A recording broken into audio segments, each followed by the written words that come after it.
Greetings and welcome to Old Drunken Discography, where old friends come together and we BS and we argue and we occasionally agree or disagree on a band. We're talking discographies, we rank the albums, we're talking Corrosion of Conformity. If you missed our previous videos, here are our current rankings, no shockers. We all have animosity at number 1. We're going to be talking about Blind. And the people talking will be myself, Jason, and as always, Tim. Hi.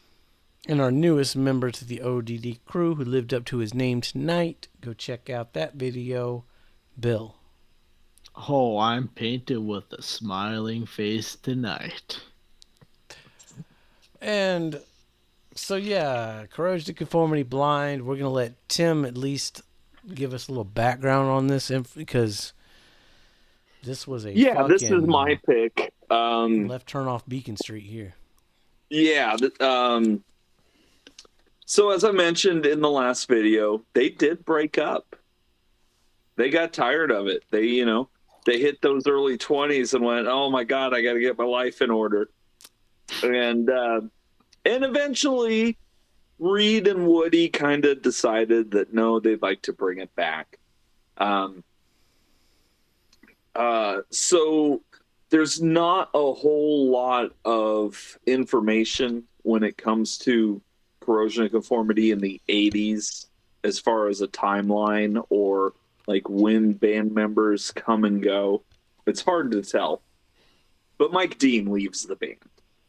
He is gone. And I have seen video bootlegs with Simon Bob Sinister on vocals and Phil Swisher on bass. So somewhere around Technocracy, they get Phil Swisher on bass, but then they lose Simon Bob Sinister as well. And so they put an ad out like, let's find a singer, that's all we need. And a couple guys respond, of course, because at this point COC's a name in the underground. People know who they are. They've toured the country. They've played shows. They've, made a lot of friends. This And wasn't one guy, this wasn't their major label debut either, right? no, if I remember correctly, this originally came out on Relativity, which was a subsidiary of. Oh no, it's its own label. It's now currently known as Red Music and Red Distribution. But yeah, it was an independent label. So no, not their major label debut. But one of the guys that auditioned for the vocals, he didn't get the job, but they liked him so much they added him on second guitar. So enter Pepper Keenan on second guitar. And then looking for a vocalist still, they find a guy named Carl Agel. Again, another last name I'm not entirely sure I'm pronouncing correctly. So I'll just call him Carl. And so now all of a sudden they're a 5-piece. They've toured. They've kind of learned their instruments. They got something to say. And so in comes Blind. Now, drastic departure from the previous albums. This is the first album that's produced by John Custer, who is another Raleigh, North Carolina native. And he's going to stay with them from here on out. He produces every album after this. Interesting. Yeah. Yeah, that's a working relationship that works for this band. Even in the arms of God? Yep. Everything after this, produced by John Custer. Huh. And this is where he comes in. And the production here is, top notch. Like, this sounds like a real album. This isn't just punk rock anymore. Yeah. The two guitars, they've gotten a lot heavier. There's a lot more metal here. Reed has become just an absolute monster on the drums, and Woody has his signature guitar sound down at this point, like where it's really working. So yeah, you get really complex songs here that are a little more rock orientated as opposed to punk rock. Um, but yeah, this album just crushes. And if you've watched our 1991 Meat Grinder video, you know everything I said there. I am gonna stand by.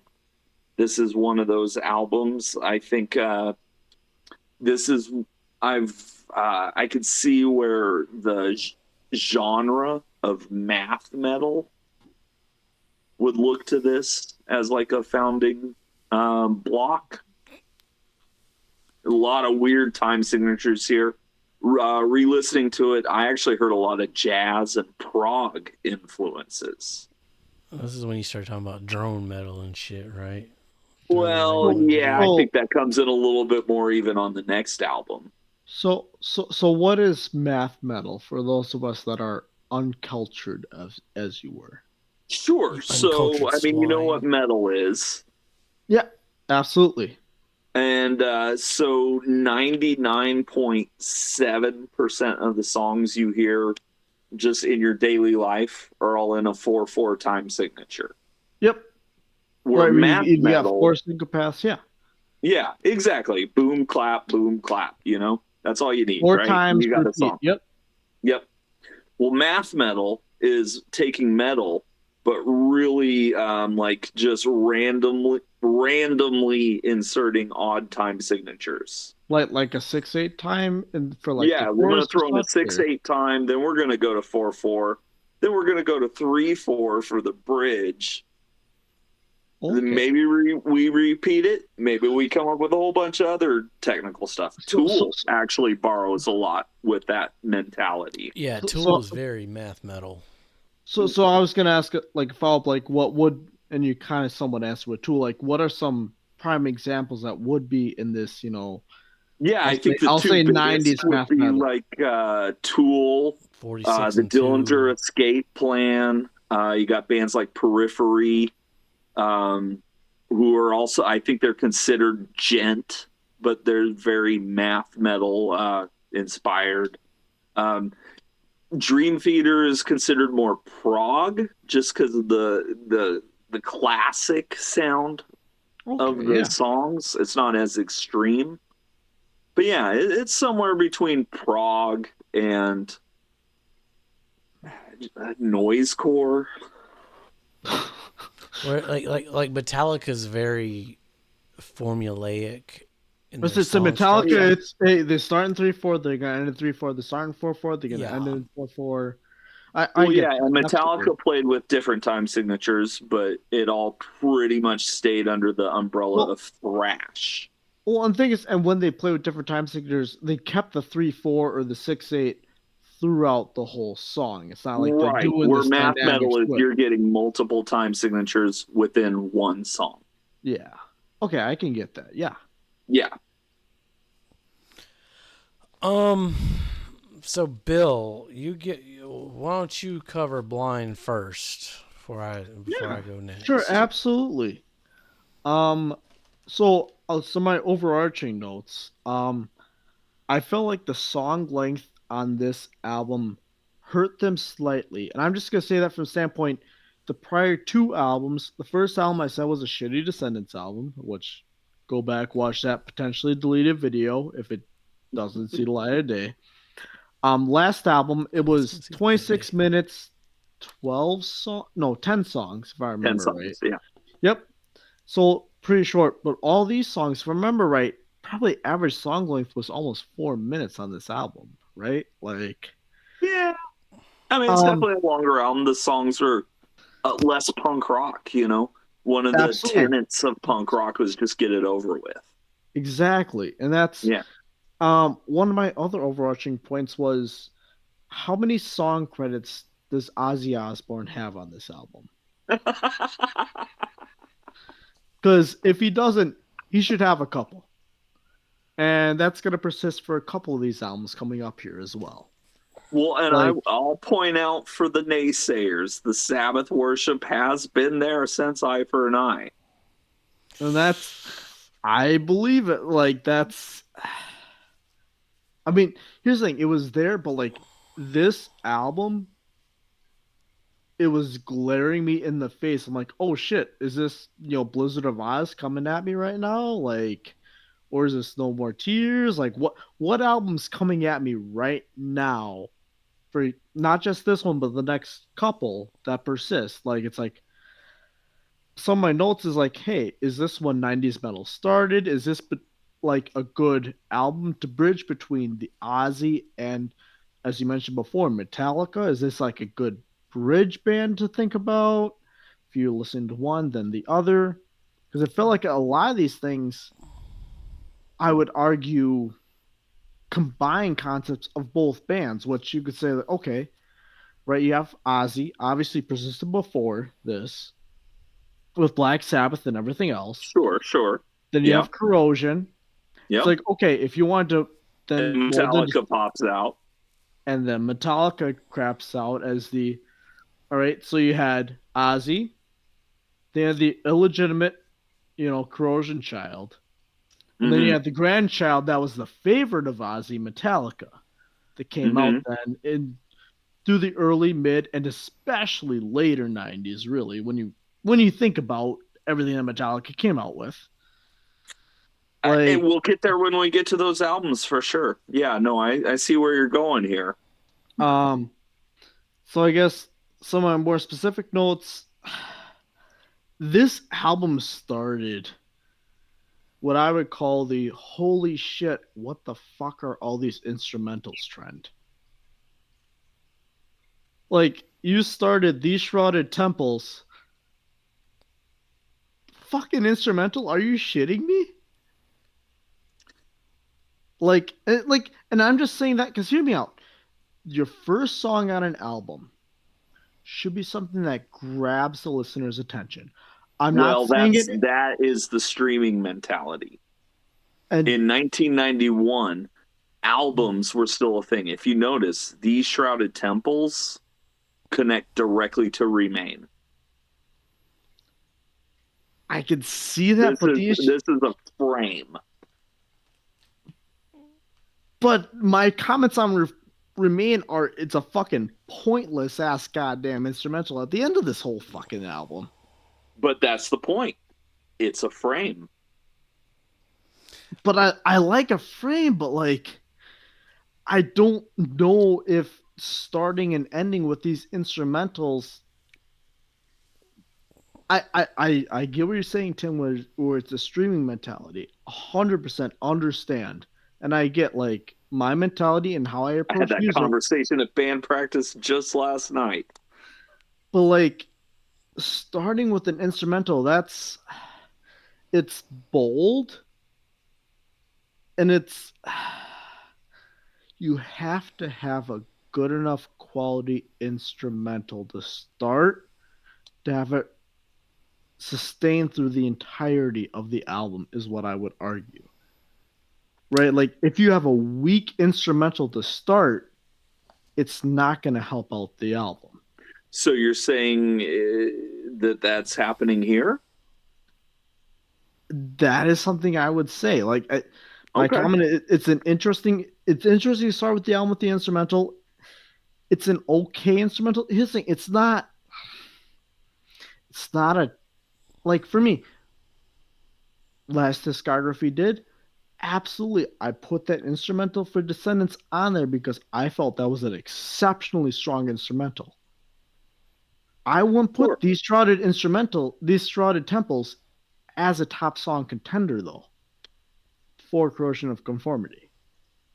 Well, no. I mean, no, because it is just an intro. Exactly. So if it's just an intro, is that what you, and I get that's the definition of an intro.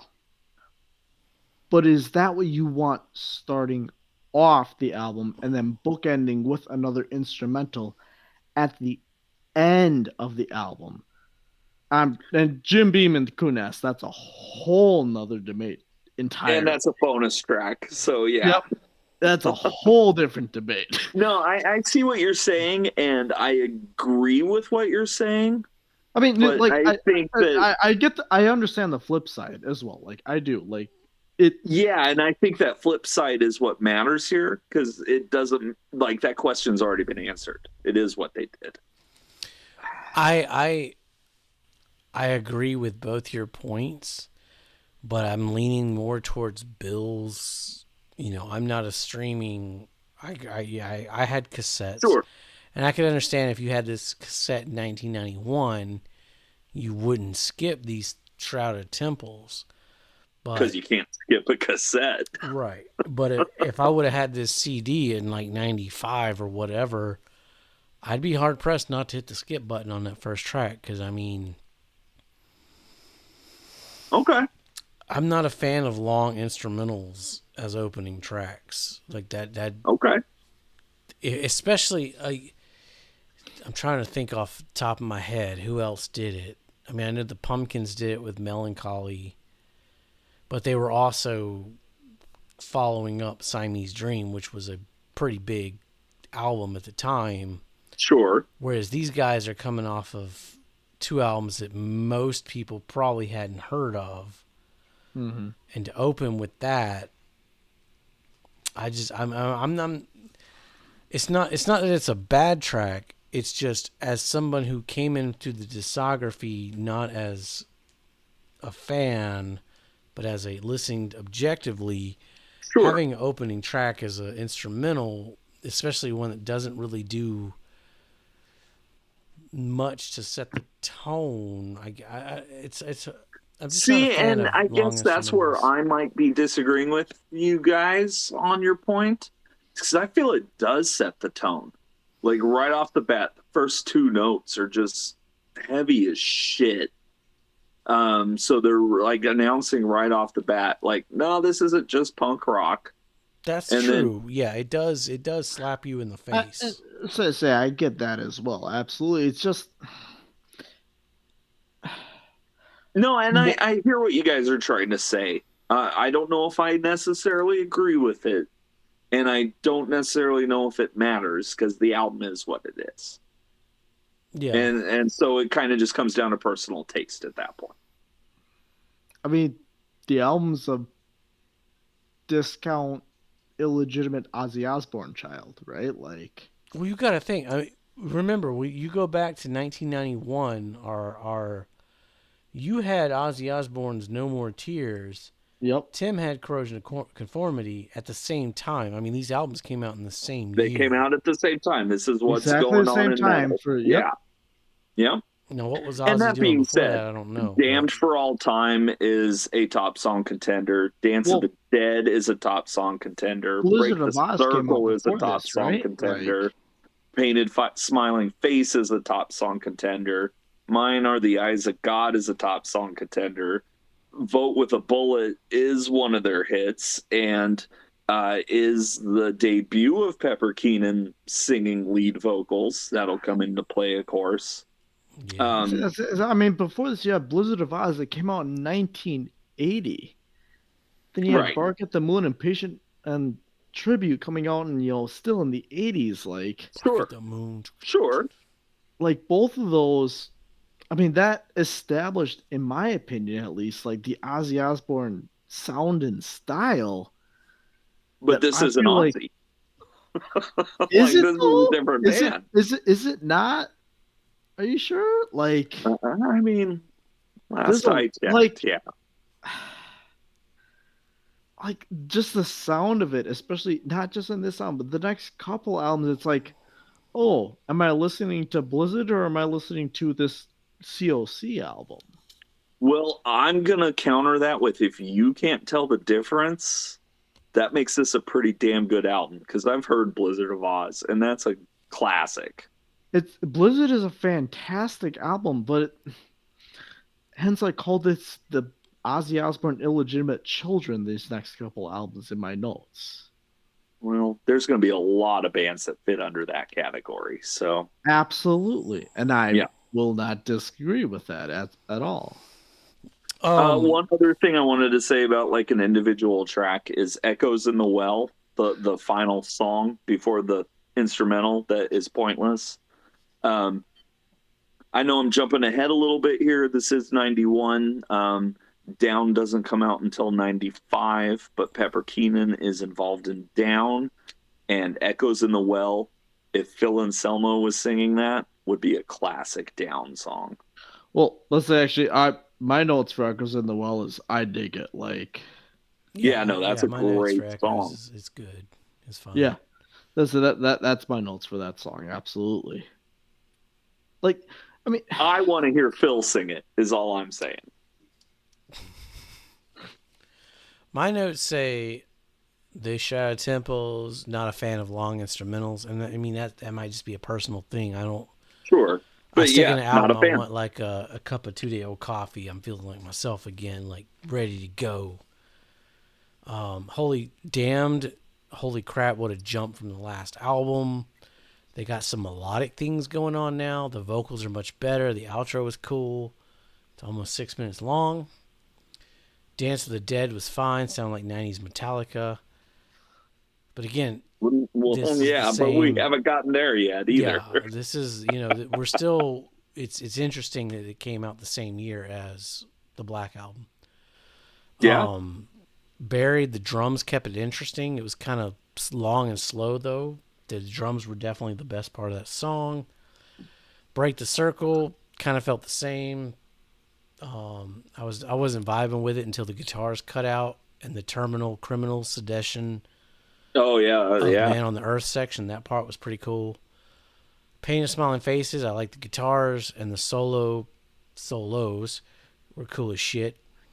Mine Are the Guys of God. That's a top song contender. I like the lyrics. The chorus sounded like Undertool or Tool's Undertow. The tempo Which comes change was out cool. the what 2 years later? Yeah, it's like 92 or 3 or something. Like, I mean, it predates Tool for sure. This is a top song contender. Shallow Ground. I like Shrouded Temples more than Shallow. This one felt like filler though. It was pretty like it was. It's singing another It's instrumental. a Okay, skipper for sure. yeah. Vote with a Bullet. Best song name of the night winner. Uh, Reminding me of Megadeth once it got going.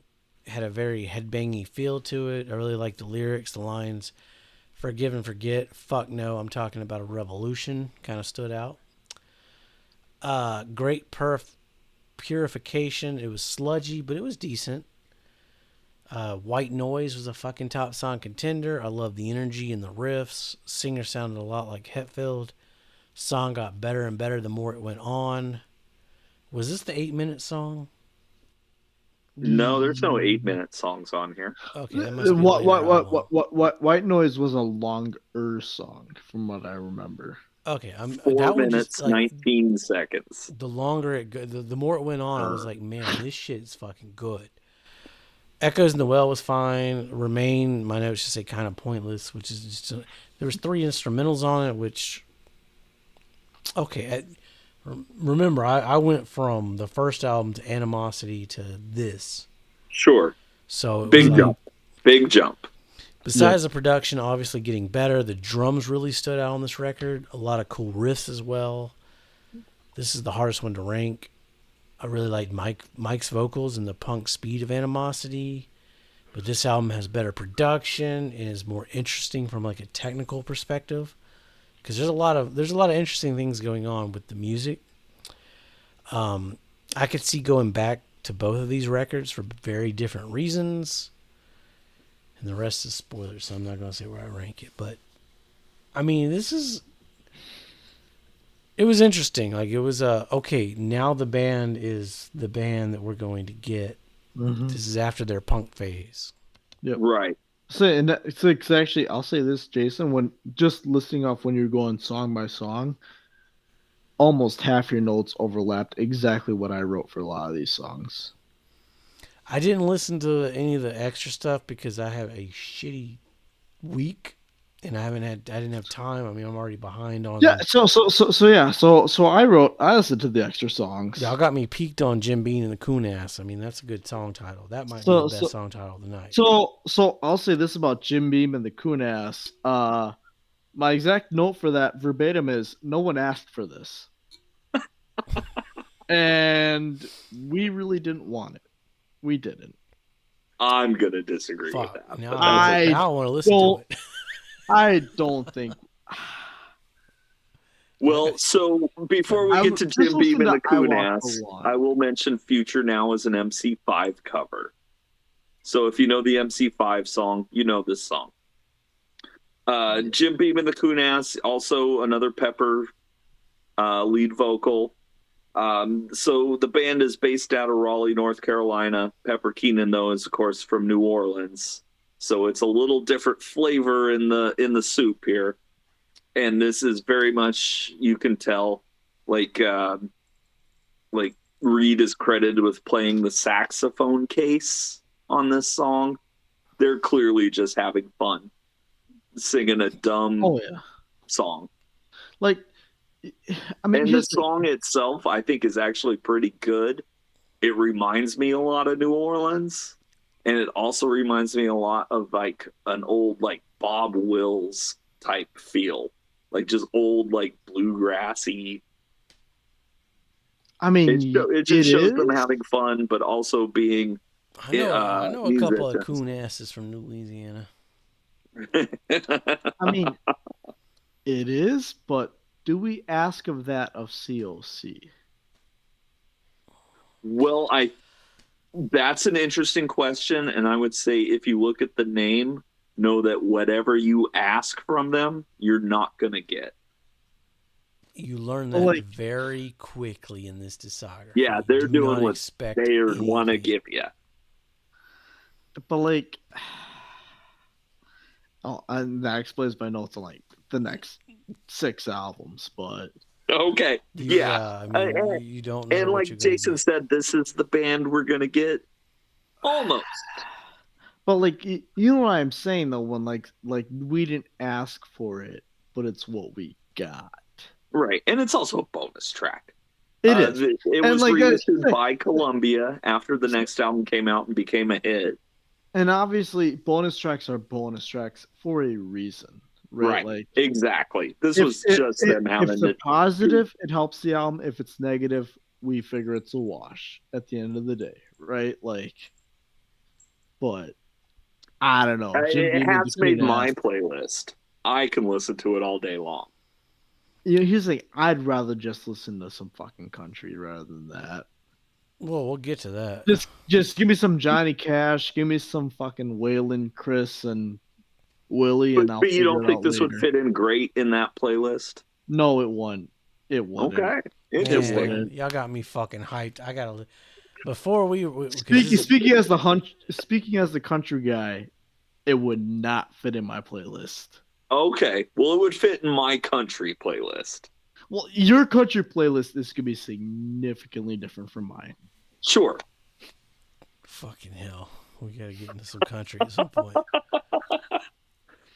Goddamn, 3 minutes of your life, Jason. You'll be all right. Everyone, tune in for July when we cover Garth Brooks' discography.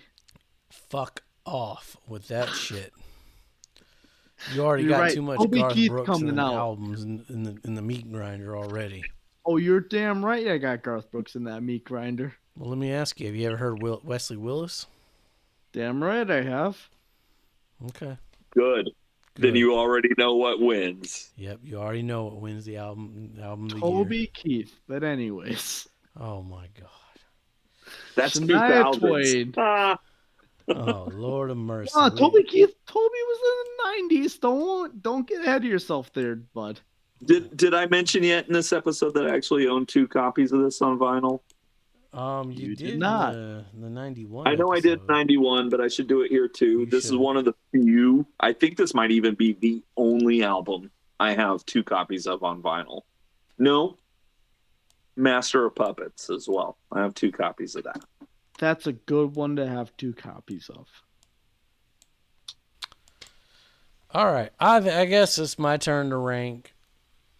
which means Tim's gonna have a fucking easy time next time. Is he though? I don't know. I don't know. I don't think he will. I'm gonna go with this one. I'm gonna say Bill's gonna have this above eye for an eye. You sure about that? Ooh. I don't know.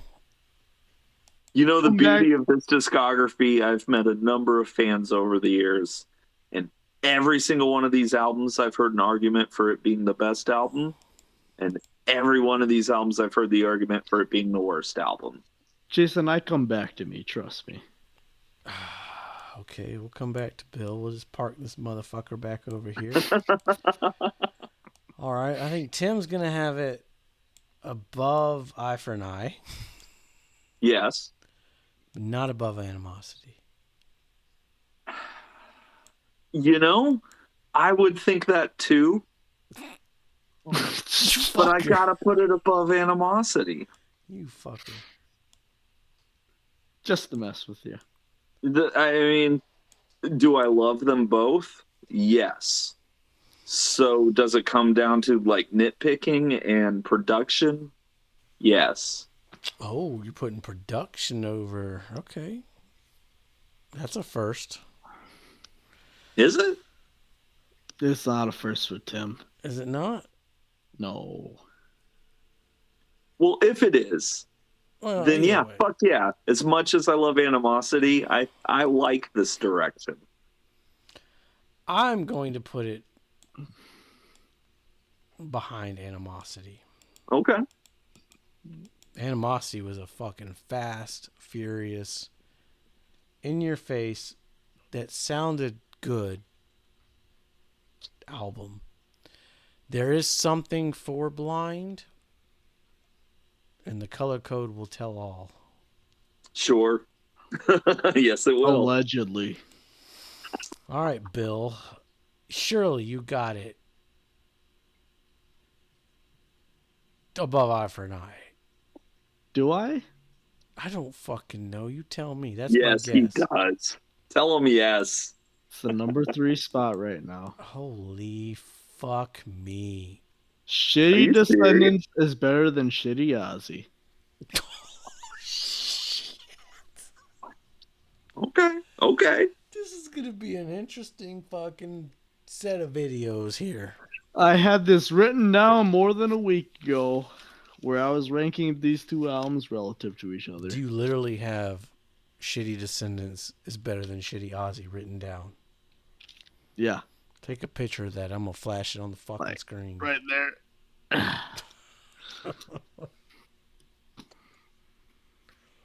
Wow. And I love Ozzy, don't get me wrong. This just shook up everything I thought I knew going into this, and my guesses for you.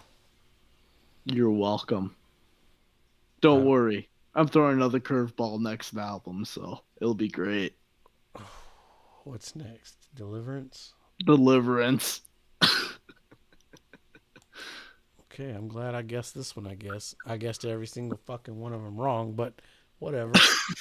So, Now we gotta get Tim guessing. It's a tough album to judge. that was my final notes for it was I'm going to slot it behind Animosity, sticking with the punk rock. It was a hard Shitty one. Descendants is better than Shitty Ozzy. Blind gets harder and harder to rank as we go through the discography, though. I'll say that. It does. I will agree with that It gets harder wholeheartedly. and harder to where does it go? Because there is something there. There's a they're not chasing anything at this point. They're not chasing the trend yet. and they're not chasing it on the next one. They completely diverge from where you think they're going to go on the next one. Oh yeah, they do. So stick around for that. Jesus fucking Christ. Be safe, make good decisions. Or make decisions like me.